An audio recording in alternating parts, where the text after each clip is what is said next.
ला हौला वला कुव्वता इल्ला बिल्लाहिल अलिय्यिल अज़ीम। अऊज़ु बिल्लाहि मिनश शैतानिर रजीम। बिस्मिल्लाहिर रहमानिर रहीम। अल्हम्दुलिल्लाहि रब्बिल आलमीन वल आक़िबतु लिल मुत्तक़ीन वल जन्नतु लिस्सालिहीन वन नारु लिज़्ज़ालिमीन।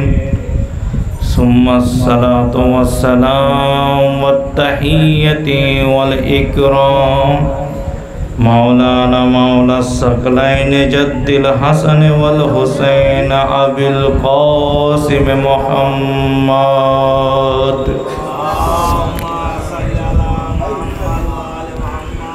व अला अहलिल बैतित तय्यबीन अत्ताहिरीन अल मासूमीन अल मज़लूमीन व लअनतुल्लाहि अला आदाइहिम अजमईन मिन हाज़ा इला यौमिद्दीन। अम्मा बादु फ़क़द क़ालल्लाहु तआला फ़ी क़ुरआनिल हकीम व हुवा अस्दक़ुस सादिक़ीन व क़ौलुहुल हक़। बिस्मिल्लाहिर रहमानिर रहीम। क़ुल ला अस्अलुकुम अलैहि अजरन इल्लल मवद्दता फ़िल क़ुर्बा। वसुम्मा क़ाला रसूलुल्लाह सल्लल्लाहु अलैहि व आलिहि मम्माता अला हुब्बि मुहम्मद मम्माता अला हुब्बि आलि मुहम्मद माता शहीदा व मम्माता अला हुब्बि आलि मुहम्मद माता मग़फ़ूरा व मम्माता अला हुब्बि आलि मुहम्मद माता कामिलुल ईमान व मम्माता अला हुब्बि आलि मुहम्मदिन लहू जन्नह। सल्लल्लाहु अलैहि मुहम्मद व आलि मुहम्मद।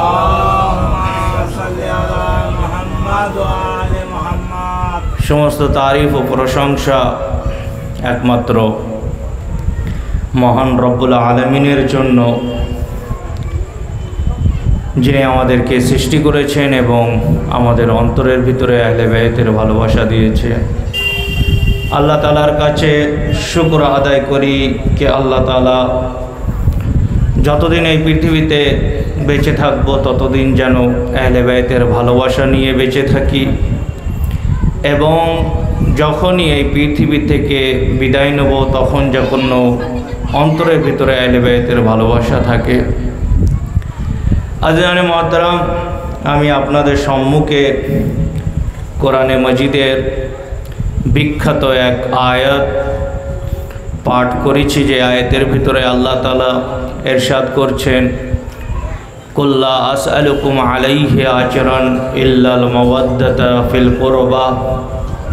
अर्थात ए रसूल अपनी आरबबासीदेरके जानिए दें बा बोले दिन कि आमी आमार रेसालातेर बदले रेसालातेर जन्य जे समस्त काज करेछि तार बदले आमी किछुई चाई ना, शुधुमात्र आमार आहले बैतेर प्रति भालोबासा। आजिज़ाने मोहतरम, रसूल आल्लाह की काज करेछे एबं सेई काजेर कारणे जखन आरबबासीरा रसूल आल्लाहर काछे एसेछिलेन एबं रसूल आल्लाहके किछु हादिया दीते एसेछिलेन तखन रसूल आल्लाहके आल्लाह ताला वही नाजिल करलेन एवं बोललेन कि रसूल आल्लाह अपनी आरबबासीदेर हादियाके ग्रहण करबेन ना, बरंच तार परिवर्ते अपनी एमन जिनिसेर दाबी करे नेबेन जाते जेन मानुष कोनो बाहाना ना करते पारे। विषयटा हलो এই कि रसूल आल्लाह की काज करेछिलो। सर्वप्रथम रसूल आल्लाहर काज यदि आमरा देखी कि रसूल आल्लाह एमन एक जुगे এসেছিলেন এবং আল্লাহর তরফ থেকে নবী হয়ে এসেছিলেন, তখনকার যুগটা সম্পূর্ণ মূর্খতার যুগ ছিল এবং আরববাসীরা জঘন্য জীবনযাপন করছিল। আর সেই জঘন্য জীবনযাপন থেকে বার করে নিয়ে আসলেন আলোর দিকে কে? রাসূলুল্লাহ নিয়ে আসলেন। যেমন রাসূলুল্লাহর যুগে আরববাসীরা নিজের মেয়েদেরকে জীবিত দাফন করতেন। তার কারণ কি? তার কারণ হলো এই যে আরববাসীদের নিকটে যদি কারুর ঘরে মেয়ে সন্তান জন্মগ্রহণ করতেন তো সে নিজেকে অপমান হিসেবে মনে করতেন এবং সমাজ তাকে নিন্দা করতেন, যার ফলে নিজের বাচ্চিকে সে দাফন করতেন। ঘটনায় আছে যখন এক ছোট্ট বাচ্চা, মা তাকে লুকিয়ে রেখেছিল বাবার থেকে, এখন মেয়ে সন্তান মা লুকিয়ে রেখেছে। যাই হোক, মায়ের মন তো বড় মন, বাবা নিজের সম্মানের ক্ষেত্রে এবং আরবের যে নীতি ছিল মানুষ তাকে ঠাট্টাই আর কি করতো, তাকে নিন্দা করত, যার ফলে বাবা মা নিজের সম্মান বাঁচানোর জন্য মেয়েদেরকে দাফন করতেন জীবিত। তো একদিন রাসূলুল্লাহর কাছে এক ব্যক্তি আসলেন যে এই কাজ করেছিল, এবং আসার পরে যখন দ্বীনে ইসলাম প্রচার হলো, সবাই সব কিছু বুঝতে পারলেন এবং ইসলামকে যখন বুঝতে পেরেছে তখন তারা আস্তে আস্তে রাসূলুল্লাহর কাছে আসছেন এবং আসার পরে ওরা যেসব কর্মগুলো করেছিল সেসব কর্মগুলোকে রাসূলুল্লাহর সাথে বলতেন যেন আমাদের কোনো মাফি হয়ে যায়, যার ফলে সে রাসূলুল্লাহকে এসে বলছে ইয়া রাসূলুল্লাহ, আমি যখন মূর্খতার জীবন যাপন করছিলাম তখন আমার থেকে এক ভুল হয়ে গিয়েছে, এমন একটা অন্যায় হয়ে গিয়েছে, সেই অন্যায়ের কি কোনো ক্ষমা আছে? তো রাসূলুল্লাহ বললেন, কি এমন অন্যায় করেছো? তো বলছে রাসূলুল্লাহ, আমার ঘরেতে সন্তান, মেয়ে সন্তান, কন্যা সন্তান জন্মগ্রহণ করে, আর তখন আরবের এই নীতি ছিল, এই রেওয়াজ ছিল যে যদি কারুর ঘরে মেয়ে সন্তান জন্মগ্রহণ করে তাহলে তাকে জীবিত অবস্থায় দাফন করে দেওয়া হয়। একবার সালাওয়াত পড়ুন মোহাম্মদ।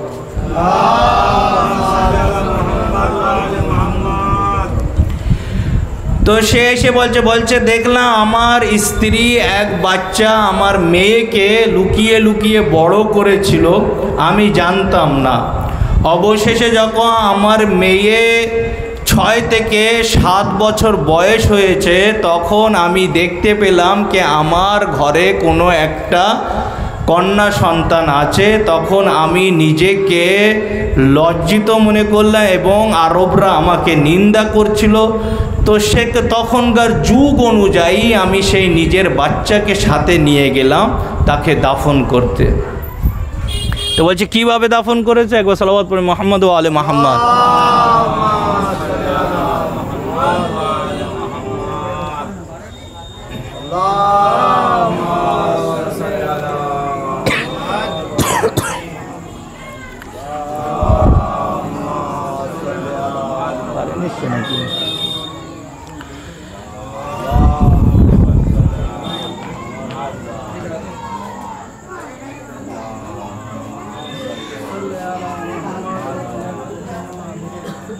যাই হোক,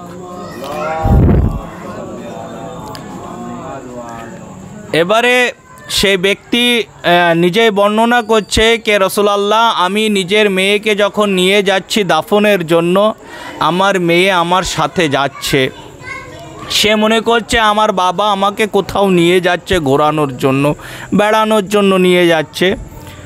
তখন সে বাচ্চা ছোট মেয়ে সাথে সাথে যাচ্ছে বাবার সাথে। তো এক সময় আসলো যখন আমি খুঁড়তে শুরু করলাম তখন আমার বাচ্চি দেখলাম সেও কবর খুঁড়ছে, আমার সাথে সাথে সেই মেয়েও কবর খুঁড়ছে, কিন্তু সে মেয়ে এতটুকু জানে না, সেই বাচ্চি এতটুকু জানে না যে তাকে দাফন করার জন্য বাবা কবর খুঁড়ছে। বলছে আমি কবর খুঁড়লাম, খোঁড়ার পরে আস্তে আস্তে যখন কবর খোঁড়া হয়ে গেল তখন একবার আমার নিজের মেয়েকে বললাম যে তুমি আমার সাথে খেলা করতে চাও? বলছে হ্যাঁ, কি খেলা? তো বলছে বেটি একটি কাজ করো, তুমি এই কবরের ভিতরে শুয়ে পড়ো। এই কবরের ভিতরে তুমি শুয়ে পড়ো।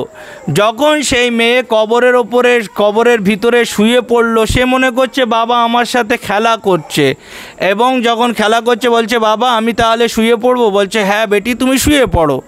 তখন সে কবরের ভিতরে শুয়ে পড়ে। তখন সে ব্যক্তি বাবা সে নিজেই বর্ণনা করছে, বলছে যখন সে শুয়ে পড়ে তখন আস্তে আস্তে আমি তার উপরে মাটি দেওয়া শুরু করি। আমি তার উপরে মাটি দিচ্ছি, তবু আমার মেয়ে আমার বাচ্চি এটি বুঝতে পারছে না যে বাবা আমাকে দাফন করছে, বাবা আমাকে দাফন করছে, সে বুঝতে পারছে না। বলছে আস্তে আস্তে যখন মাটি দিচ্ছি তো বলছে বাবা আপনি আমার সাথে খেলা করছেন? বাবাও বলছে হ্যাঁ আমি তোমার সাথে খেলা করছি মাটি নিয়ে। বলছে এই অবস্থায় আসলো যখন কবর ভরে যাওয়ার মতো হলো, মুখ পর্যন্ত যখন মাটি পৌঁছে গেল, তখন একবার সেই মেয়ে বলছে কে বাবা আপনি কি করছেন? বলছে মেয়ে আমার বেটি তোমার সাথে আমি খেলা করছি। তো এইভাবে বাচ্চিকে খেলা করার বাহানা দেখিয়ে দেখিয়ে আস্তে আস্তে সে নিজের মেয়েকে দাফন করে দিল। এবং দাফন করার পরে যখন চলে আসছে বাচ্চি বলছে বাবা আপনি কি আমাকে নিয়ে যাবেন না? বলছে না তুমি এখানেই থাকো, আমি তোমাকে পরে এসে নিয়ে যাব। এই বলে সেই মেয়েকে ওখানে দাফন করে চলে আসলো। আর এই ঘটনা রসুল আল্লাহকে এসে যখন বলছেন ইয়া রসুল আল্লাহ ওই সময় আমার থেকে এই বড় একটা ভুল হয়েছে, এই ভুলের কি কোনো ক্ষমা আছে? তখন রসুল আল্লাহ বলে না এই ভুলের কোনো ক্ষমা নেই, কারণ তুমি এমন এক অন্যায় করেছো যে অন্যায়ের ক্ষমা তুমি কখনো পাবে না। সালাওয়াত পড়ুন মুহাম্মদ ও আলে মুহাম্মদ। তো আরবের পরিস্থিতি এমন ছিল, মেয়েদেরকে মূল্য দেওয়া হতো না, মেয়ে সন্তানদেরকে কোনো মূল্য দেওয়া হতো না, এবং তারা নিজের মা বাবা কাউকে সম্মান করতো না। সেই যুগে আমার রসুল তাদেরকে সেই অন্ধকার থেকে বার করে নিয়ে আসলো আলোতে, আর তারপরে তাদেরকে বোঝালো যে একটি মেয়ের কতটা মর্যাদা আছে, একটি ছেলের কতটা মর্যাদা আছে, ইসলামের কতটা মর্যাদা আছে, মায়ের কতটা মর্যাদা আছে, বাবার কতটা মর্যাদা আছে। যার ফলে তো বলা হয়েছে যে আমার রসুলকে আল্লাহ তাআলা এক সন্তান দিয়েছিল, কিন্তু সেই সন্তান বেঁচে ছিল না, আল্লাহ সেই সন্তানকে তুলে নিয়েছিল। তারপরে রসুল আল্লাহকে মেয়ে দিয়ে প্রমাণ করে দিয়েছে যে মেয়ে জিনিসটা খারাপ জিনিস নয়, বরঞ্চ রসুল আল্লাহকে মেয়ে সন্তান দিয়ে, কন্যা সন্তান দিয়ে পুরো পৃথিবীবাসীকে প্রমাণ করে দিল যে মেয়ে সন্তানের দেখো কতটা মর্যাদা আছে, মেয়ে কেমন হয়। সালাওয়াত পড়ুন মুহাম্মদ ওয়া আলে মুহাম্মদ। আজ মেয়ে সন্তানকে কি বলেছে কে রহমত বলা হয়েছে। আল্লাহ তাআলা কে যার যদি কারোর ঘরেতে মেয়ে সন্তান যদি জন্মগ্রহণ করে তো আল্লাহ তাআলা বলছে না তার ঘরে মেয়ে সন্তান জন্মগ্রহণ করেনি, বরঞ্চ তার ঘরে একটি রহমত এসেছে। রহমত এমন একটি জিনিস যার কোনো হিসাব হয় না, তার কোনো হিসাব হয় না, তাকে বলা হয় রহমত। আল্লাহ তাআলা ছেলেকে কি হিসেবে দিয়েছে? নেয়ামত হিসেবে দিয়েছে, আর মেয়েকে রহমত হিসেবে পাঠায়। বলছে মেয়ে আর ছেলের মধ্যে পার্থক্য কি? আল্লাহ তাআলা বলছে মেয়েকে রহমত হিসেবে পাঠানো হলো আর ছেলেকে নেয়ামত হিসেবে পাঠানো হলো। তো যখন আমি দেখলাম নেয়ামত আর রহমতের পার্থক্য, তখন আমি বুঝতে পারলাম যে রহমত অর্থাৎ এমন একটি আল্লাহ তাআলা জিনিস দিয়েছে যে জিনিসের কোনোদিন হিসাব হয় না, আর নেয়ামত এমন একটি জিনিস যার সম্পূর্ণ হিসাব আল্লাহ তাআলাকে দিতে হবে। এই হলো পার্থক্য। তারপরে আল্লাহ তাআলা তারপরে আমারও আপনার রসুল ইরশাদ করছেন যদি কারুর ঘরে কোনো বাড়িতে যদি 3টে মেয়ে সন্তান জন্মগ্রহণ করে তো আল্লাহ তাআলা সেই বাবাকে জান্নাত দিয়ে দেবে। যদি মেয়ে সন্তান কারোর 3টে মেয়ে সন্তান থাকে তো আল্লাহ তাআলা তাকে জান্নাত দিয়ে দেবে। এতটা মর্যাদা সেই মেয়ে সন্তানদেরকে দিয়েছে। ওই যুগকে দেখেন যে যুগে মেয়ে সন্তানদেরকে জীবিত দাফন করত, আর আমার রসুল যখন ইসলাম নিয়ে আসলো তারপরে সেই মেয়েদের সম্মান দেখেন কোথায় পৌঁছে দিল। তারপরে কি একটা সম্মান আছে মেয়েদের ভিতরতে, আল্লাহ তাআলা বলছেন কি আমি দেখো মেয়েদের কতটা মর্যাদা আছে, মেয়েদের কতটা সম্মান আছে, তার জন্য বলছে কি আমি আমার জান্নাতকে মায়েদের কদমের তলায় রেখেছি। জান্নাত আমরা এদিকে ওদিকে খুঁজে বেড়াই, কিন্তু আল্লাহ তাআলা বলছে না, তুমি জান্নাতকে এখানে এখানে এখানে ওখানে খুঁজে বেড়াও না, খোঁজার কোনো দরকার নেই। যদি তুমি চাও যে জান্নাত কোথায় আছে তো যাও নিজের মায়ের পদতলে যাও এবং ওখানেই তুমি জান্নাত পাবে। অর্থাৎ কিভাবে জান্নাত পাবে? আল্লাহ তাআলা বলছে যে মায়ের খিদমত করো, মায়ের সম্মান করো, মাকে সম্মান ও এই খিদমতের দ্বারায় তুমি নিজের নামকে জান্নাতের লিস্টের ভিতরে লিখে নাও। সালাওয়াত পড়েন মুহাম্মদ ওয়া আলে মুহাম্মদ।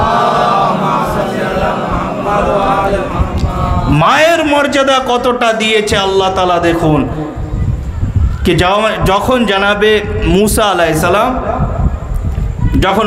মুসা আলাইহিস সালামের মা মারা গেল তো একবার তখন মুসা আলাইহিস সালামকে আল্লাহ তাআলা ওহী করছে কে আয় মুসা, তুমি এবারে যখনই কোথাও যাবে নিজের পা কোথাও রাখবে তো নিশ্চয়ই অবশ্যই ভেবে চিন্তা করে তারপরে নিজের পাকে ফেলবে।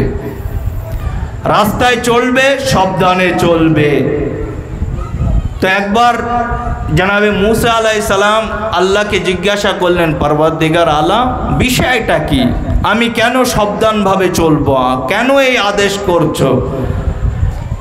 তার কারণ হলো এই যে জনাবে মুসা বলছে, ইয়া আল্লাহ আমি আপনার নবী, আপনি আমাকে কিতাব দিয়েছেন, তার সাথে সাথে আমাকে মুজিজা দিয়েছেন, তারপরেও আমাকে বলছেন সাবধানের সাথে চলতে, বিষয়টা কি? জনাবে মুসা আলাইহিস সালাম কি আমার কাছে এতগুলো ফ্যাসিলিটি আছে, এতগুলো জিনিস তুমি আমাকে দিয়েছো যে জিনিসের মোকাবেলা পৃথিবীর কোনো জিনিস করতে পারে না, তারপরেও কেন আমি সাবধানের সাথে চলাফেরা করব? তখন একবার জনাবে মুসা আলাইহিস সালামকে বলল, মুসা তার কারণ হলো এই যে এতদিন তোমার মা জীবিত ছিল, তোমার মায়ের দোয়া তোমার সাথে ছিল, এখন আর তোমার মা নেই, যার ফলে তোমার মায়ের দোয়া তোমার সাথে নেই, যার ফলে আমি তোমাকে সাবধান করছি যে যখনই তুমি চলবে তখনই একবার ভেবে চিনতে চলবে, কারণ হতে পারে আজ তোমার সাথে মায়ের দোয়া নেই, মায়ের দোয়ার ভিতরে এত ক্ষমতা আল্লাহ তাআলা দিয়েছে যে জনাবে মুসার মতো একটা নবীকে বলছে যদি মায়ের দোয়া তোমার সাথে থাকে তাহলে তোমাকে আর কোনো ভয় নেই, আর যদি মায়ের দোয়া সাথে না থাকে তাহলে মুসা তুমি সাবধানে চলো। সালাওয়াত পড়ো মুহাম্মদ ওয়া আলে মুহাম্মদ। এই হলেন মায়ের দুয়ার কতটা ফজিলাত, নবী আল্লাহকে বলছে। তাহলে আমাদের চিন্তা করতে হবে কি আমাদের কিভাবে চলতে হবে। যদি আমাদের দোয়া, মায়ের দোয়া যদি আমাদের সাথে না থাকে তাহলে আমাদের চিন্তা করে চলতে হবে।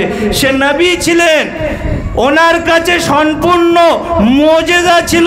আল্লাহ তাআলা একবার সালাওয়াত পড়ে মুহাম্মদ ওয়া আলে মুহাম্মদ। আল্লাহ তাআলা ওনাকে কিতাবও দিয়েছিল, তারপরেও সেই নবীকে আল্লাহ তাআলা আদেশ করে বলছে যে তোমার মা মারা গিয়েছে, মুসা সাবধানে চলো। তাহলে এখানে আমাদের বুঝতে হবে যে নবী, এত বড় নবী হবার পরে সেই নবীকে আল্লাহ তাআলা বলছে মা মারা গিয়েছে, মায়ের দুয়ার সাথে নেই, সাবধানে চলবে। তাহলে আমাদেরকে বোঝা দরকার যদি আমাদের মায়ের দোয়া যদি আমাদের সাথে না থাকে তাহলে আমাদের কতটা সর্বনাশ হতে পারে। সালাওয়াত পড়ে মুহাম্মদ ওয়া আলে মুহাম্মদ। তো আল্লাহ তাআলা আমার নবীকে মেয়ে দিয়েছে, কন্যা সন্তান দিয়েছে।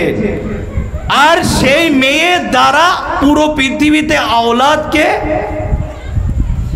আজ পৃথিবীর যে কোনো কোনায় যাবেন না কেন আওলাদে জাহেরা পাবেন। এখানে বলা হয় কি না, ছেলের থেকে নসল চলে, ছেলের থেকে বংশ চলে। কিন্তু আল্লাহ তাআলা আমার নবীকে এতটা সম্মান দিয়েছে যে নবী আল্লাহ, আমি দুনিয়ার নিয়মকে বদলে দেখিয়ে দেব। যে দুনিয়ার নিয়ম হলো এই যে ছেলে সন্তান দিয়ে বংশ চলে, আর আমি আয় রসুল তোমার মেয়ে সন্তান দিয়েছি এবং এই মেয়ে সন্তান দিয়ে তোমার বংশকে চালিয়ে দেখাবো। সালাওয়াত পড়ুন মুহাম্মদ ওয়া আলে মুহাম্মদ। আজিজানে মোহতারাম, তো জনাবে ফাতেমাতু জাহরার অনেক ফজিলত আছে, অনেক মর্যাদা আছে। একটি ঘটনা, তারপরে আমি আমার বক্তব্য শেষ করব। ফাতেমাতু জাহরা, দেখেন, যদি ফাতেমাতু জাহরার জীবনী পড়া হয় আর মানুষের সামনে যদি সেই জীবনীকে তুলে ধরা হয়, তাহলে তার ভিতরে যদি সামান্য একটু ঈমান থাকে, তাহলে সে ফাতেমাতু জাহরার উপরে ঈমান নিয়ে আসবে। কিভাবে বলছে, এক দেওবন্দির আলিম, ভীষণ বড় আলিমে দিন, যার নাম ছিল মুবাল্লিগে আজম মোহাম্মদ ইসমাইলি। মোহাম্মদ ইসমাইল ভীষণ বড় এক আলিমে দিন ছিলেন। কাদের? দেওবন্দীদের এক ভীষণ বড় আলিমে দিন, এবং সে শিয়াদেরকে সম্পূর্ণ ঘৃণা করতেন। শিয়াদেরকে এত ঘৃণা করতেন যে শিয়াদের নাম যদি শুনতেন তাহলে সেই জায়গা দিয়ে আর যেতেন না, এতটা ঘৃণা করতেন শিয়াদের নাম থেকে। আর শুধু শিয়াদের নাম থেকে না, তার ফলে তার এত ঘৃণা বেড়ে গিয়েছিল, বলছে আমি যখনই কোনো শিয়াকে যদি আমার এলাকায় দেখতাম তো আমি সেই রাস্তা দিয়ে আর যেতাম না, এতটা ঘৃণা করতেন মোহাম্মদ ইসমাইল। তো যখন মোহাম্মদ ইসমাইলকে জিজ্ঞাসা করা হলো কিভাবে আপনি আহলে বায়তের দিকে এসেছেন, কিভাবে, কারণ ওনার ভিতরে এতটা হিংসা ছিল, এতটা নফরত ছিল, যার ফলে উনি সৈয়দদেরকেও ভালোবাসতেন না, সম্মান করতেন না। তো মোহাম্মদ ইসমাইল বলছে আমার সাথে ঠিক এইরূপ ঘটনা ঘটেছে কি আমি এক গ্রামে গিয়েছিলাম অজ মেহফিলের জন্য। অজ মেহফিলের জন্য যায়, আমাকে গ্রামবাসীরা ইনভাইট করে। তো তখন আমি যখন ওখানে গিয়েছি, যাবার পরে আমি সারা রাত ওয়াজ মেহফিল করেছি। মেহফিল করার পরে আমি আমার সাথীদের সাথে বসেছিলাম। তখনই এক সৈয়দ, বয়স্ক সৈয়দ, সে আমার কাছে আসলো। আসার পরে বলল কি আমার কিছু প্রশ্ন আছে তোমাদের মাওলানা থেকে, যদি ওই মাওলানা আমার এই প্রশ্নের উত্তরগুলো দিয়ে দেয় তাহলে খুবই ভালো হবে। তো যেহেতু সে শিয়াদেরকে ঘৃণা করতো, তারপরে আবার সৈয়দ, তিনি সৈয়দ ছিলেন, তো তিনি কোনো উত্তর দিলেন না, সৈয়দ চলে গেলেন। দ্বিতীয় দিন আবার সৈয়দ আসলেন। আসার পরে বলছে কি আমি আপনাদের মাওলানার সাথে সাক্ষাৎ করতে চাই, আমার কিছু কথা আছে ওনার সাথে এবং কিছু প্রশ্ন আছে, সেই প্রশ্নগুলো ওনার কাছে জিজ্ঞাসা করতে চাই। তো বলছে সেদিনও জানাব ওই মোহাম্মদ ইসমাইল, যেহেতু উনি শিয়াদেরকে পছন্দ করতেন না, আলাপ করতে ওনার ইচ্ছাই ছিল না, যার ফলে সে একবার ওনাকে মানে কোনো গুরুত্ব দিচ্ছে না। তৃতীয় দিন যখন সেই সৈয়দ আবার আসলেন, আসার পরে যখন বললেন কি আমি তোমাদের মাওলানা মোহাম্মদ ইসমাইলের সাথে সাক্ষাৎ করতে চাই, আমাকে একটু সাক্ষাৎ করার সুযোগ করে দাও। তো আবার সে বলল কি, সে একবার মোহাম্মদ ইসমাইল বলছে কি আমি ঠিক এইরূপ ওনাকে বলছিলাম কি আমার কাছে এখন আর সময় নেই, এমনভাবে আমি বলতেই যাচ্ছিলাম, তখনই দেখলাম আমার পাশে যারা ছিলেন তারা একবার বলে উঠল যে এই ব্যক্তি 3 দিন ধরে আপনার কাছে আসছে, আর এই ব্যক্তি খুবই মুমিন ব্যক্তি, গ্রামের ভিতরে সব থেকে মুমিন যদি কেউ থাকে সে হলো এই সৈয়দ। আপনি সৈয়দের সাথে এমন ব্যবহার কেন করছে? সে বেচারা আপনার সাথে দেখা করতে চায়, আপনার সাথে সাক্ষাৎ করতে চায়, কিছু জিজ্ঞাসা করতে চায়, সমস্যা কি? কারা বলছে? ওনার পাশে যারা বসেছিল তারাই ওনাকে বলছে। তখন উনি দেখছে কি আমার লোক, আমার সাথীরা এখন আমার বিরুদ্ধে বলছে, তখন বলল আচ্ছা ঠিক আছে ওনাকে ডাকা হোক। তখন উনি একবার আসলেন, সৈয়দ আসলেন, আসার পরে মোহাম্মদ ইসমাইলের কাছে বসে পড়লেন। মোহাম্মদ ইসমাইল আসার পরে বললেন, মাওলানা সাহেব আমার 3-4টে প্রশ্ন আছে, আর আমি অতটা শিক্ষিত ব্যক্তি না, আপনি হা আর নার ভিতরে জবাব দেবেন, বেশি ঘুরিয়ে ফিরিয়ে যেন জবাব দেবেন না আমাকে। আমি খালি এতটুকু জিজ্ঞাসা করতে এসেছি, আপনি আমার এই উত্তরগুলো হা আর নায়ের ভিতরে দিয়ে দেবেন, আমি চলে যাব।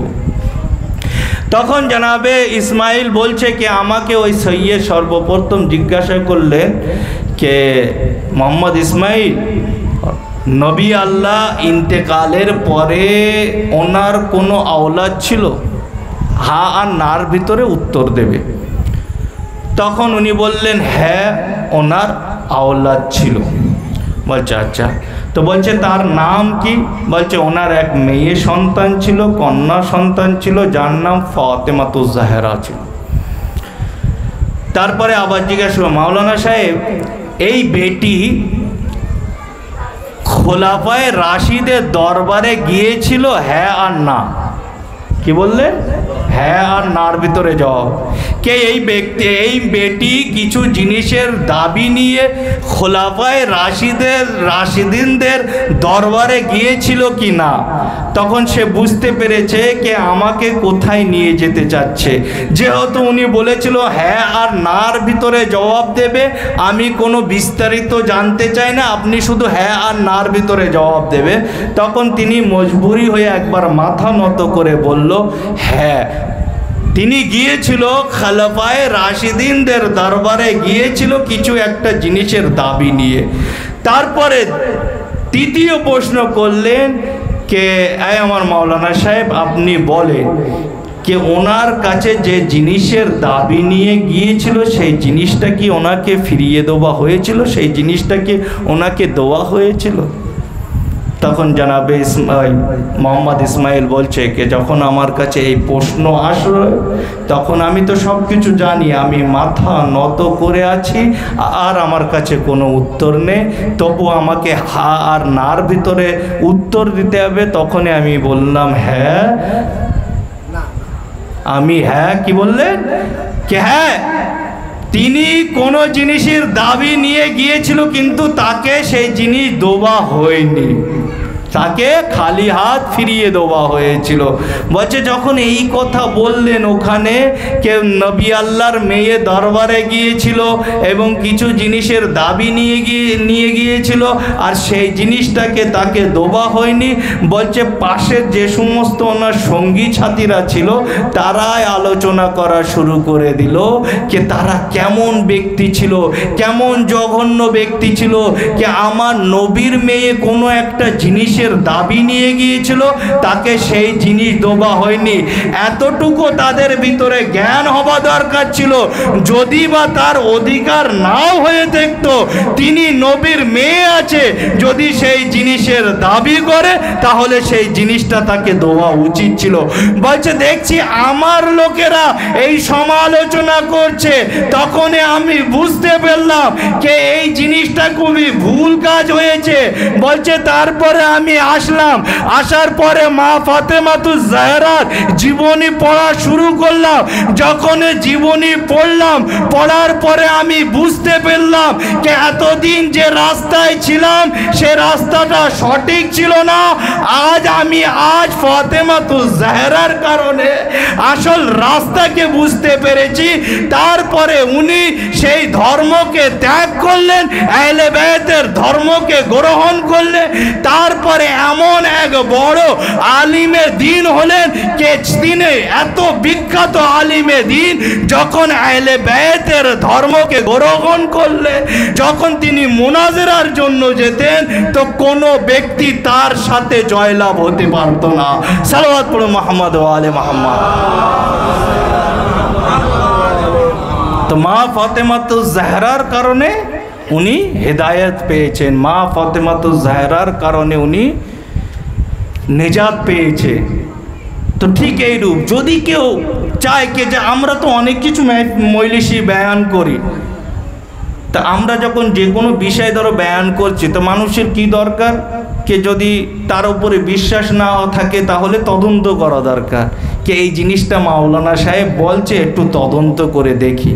কিন্তু মৌলবীরা কি বলে রেখেছে, না তদন্ত করো না, কারণ তদন্ত করলেই তো ধরা পড়বে। খোদার কসম খেয়ে বলছি, এমন বড় বড় আলিমে দ্বীন যখন তারা তদন্ত করা শুরু করেছে এবং শুরু করার পরে যখন দেখে যে এতদিন আমি সঠিক পথে ছিলাম না, তদন্ত করার পরে বুঝতে পারলো কোথায় হক আছে আর কোথায় বাতিল আছে। সালাওয়াত পড়ুন মুহাম্মদ ওয়া আলে মুহাম্মদ। তা আমাদের ভাইদের থেকে আমাদের বলার কোনো দরকার নেই। আজ ইন্টারনেটের দুনিয়া, গুগলে সার্চ করবেন, যখনই কোনো একটি শিয়া আলিমে দ্বীন কোনো একটি হাদিস বর্ণনা করছে, সঙ্গে সঙ্গে সেই হাদিসটা একবার গুগলে সার্চ করে দেখুন আপনাদের পুস্তকের ভিতরে আছে কিনা, আপনাদের কিতাবের ভিতরে আছে কিনা। যদি কোনো শিয়া ভাই, শিয়া মৌলবী যদি কোনো কথা বলছে, তাহলে অবশ্যই একবার তদন্ত করে দেখুন। আমরা আপনাদেরকে বলতে যাব না, আপনার হাতে পুরো দুনিয়া আছে, মোবাইল তুলুন এবং দেখুন, হাজার হাজার বই আজ মোবাইলের মাধ্যমে পেয়ে যাবেন। একবার তদন্ত করে দেখুন যে শিয়ারা এত হুসাইন হুসাইন করে, শিয়ারা এত মা ফাতেমাতু জাহরা করে, শিয়ারা এত আলী আলী কেন করে, তার কারণ কি একবার তদন্ত করুন। তদন্ত করার পরে আপনি নিজেই এসে বলবে, না ওনারা যা কিছু বলছিল সঠিক বলছিল, কিন্তু আপনারা মোল্লাদের কথা শুনে তদন্ত করেন না। যখন তদন্ত করবেন না, তো এর কারণে আপনারা জাহান্নামে যাবেন। কারণ আজ প্ল্যাটফর্ম খোলা আছে, যত পারেন তদন্ত করেন, তদন্ত করে হক জিনিসটা জানার চেষ্টা করুন, হককে বোঝার চেষ্টা করুন। যদি হককে বুঝতে পারেন তাহলে জান্নাতে যেতে পারবেন, আর যদি হককে না বোঝেন, মারফাতে দ্বীন যদি না থাকে, তাহলে জান্নাত দেখার স্বপ্ন দেখো না। সালাওয়াত পড়ুন মুহাম্মদ ওয়া আলে মুহাম্মদ। ওয়া আখিরু দাওয়ানা আলহামদুলিল্লাহি রাব্বিল আলামিন।